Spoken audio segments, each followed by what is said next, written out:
My project site is located on the south side of the River Liffey in central Dublin, at Grand Canal Dock. Commonly known as Silicon Dock, countless technology and financial corporations have chosen this site for their European headquarters. However, it was once an industrial port, thronged with ocean-going ships and teeming with dock workers.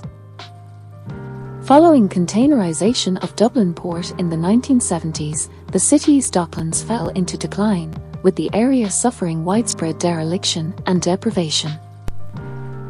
In 2018, Waterways Ireland considered building a floating pavilion to accommodate its regular quayside food market. This proposal did have some limitations.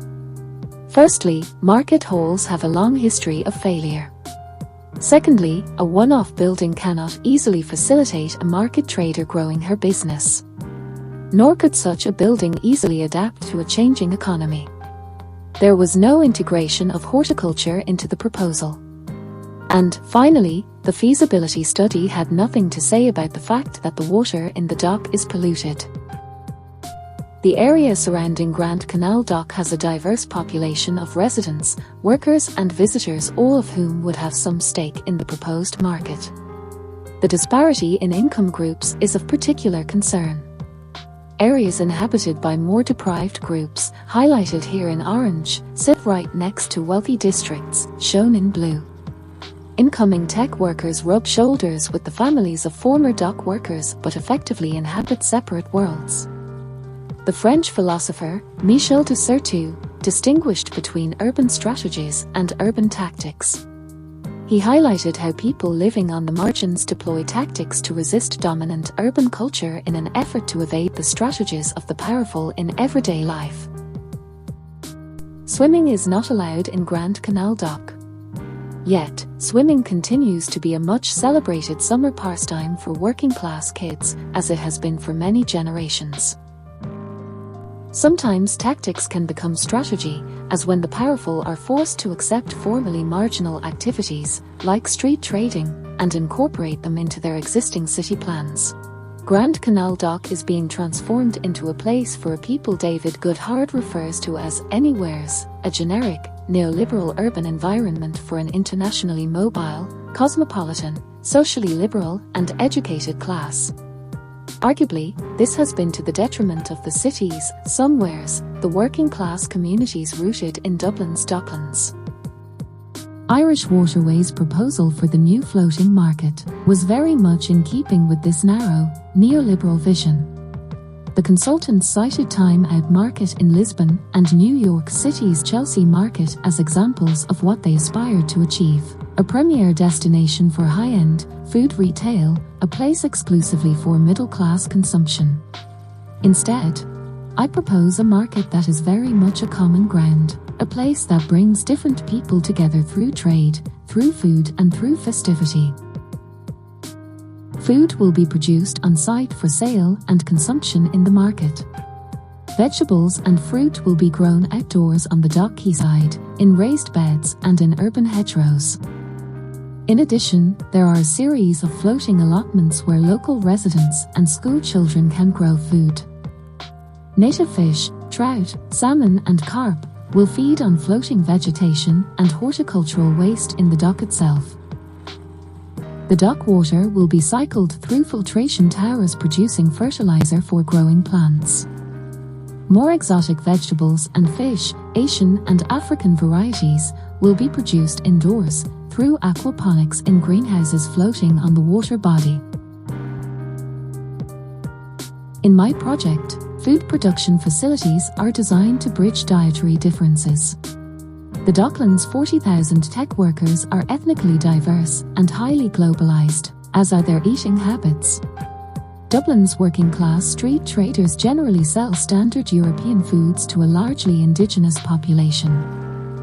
But there are also an increasing number of city-centre African and Asian food retailers catering to a growing community of less well-off immigrants.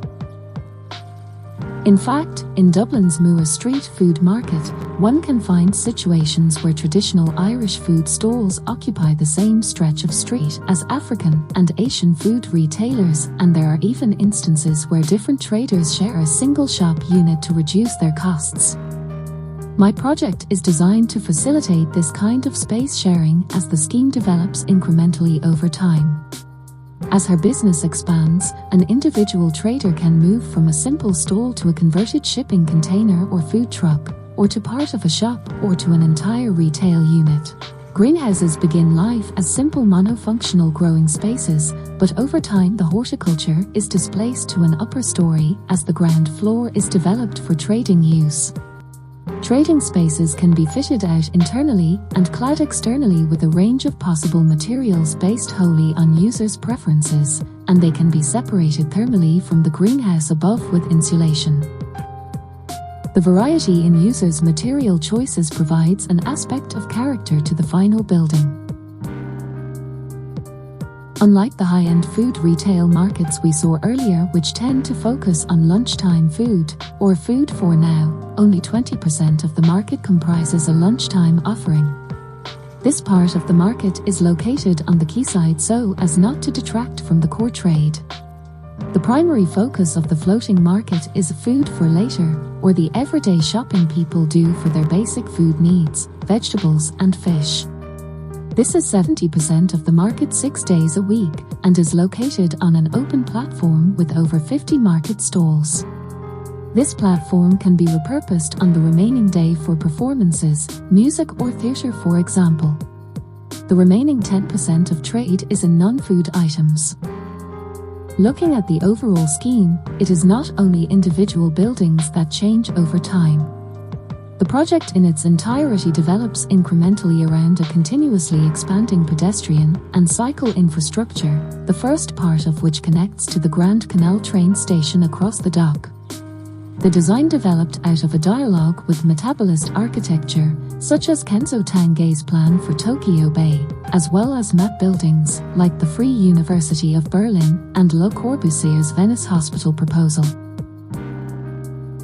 Previous comments were made suggesting that the design had been driven primarily by technology. This was never the case. Two things in particular directed the design decisions I made.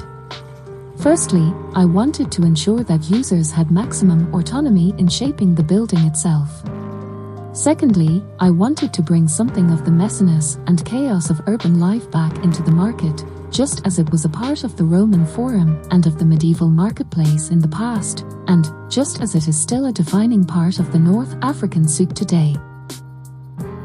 Aside from affording building users the freedom to shape the form and aesthetics of the architecture, I have introduced an element of programmatic promiscuity.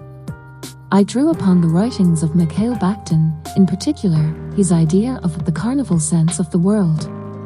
This suggests a notion of misrule, turning rules upon their head, as well as celebration, feasting, colour, light and community.